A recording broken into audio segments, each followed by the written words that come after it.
Hello పిల్లలు, ఈరోజు మనం ఆ వినాయకుని శ్లోకాన్ని నేర్చుకుందాం. శ్రద్ధగా వినండి, సరేనా?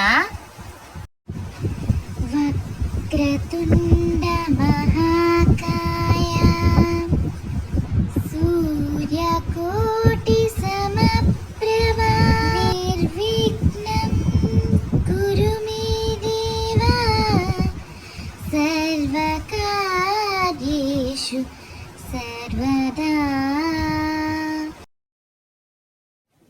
పిల్లలు, ఇప్పుడు దాని అర్థాన్ని తెలుసుకుందాం.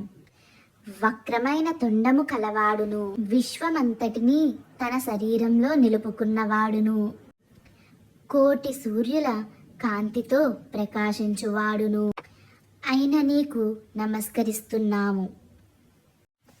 మేము చేయు ప్రతి పనిని ఏ ఆటంకము లేకుండా జరిగేలా చూడు తండ్రి అని ప్రార్థిస్తున్నాము. పిల్లలు, మీకు ఈ వీడియో నచ్చినట్లయితే ఈ ఛానల్ని సబ్స్క్రైబ్ చేసుకోండి.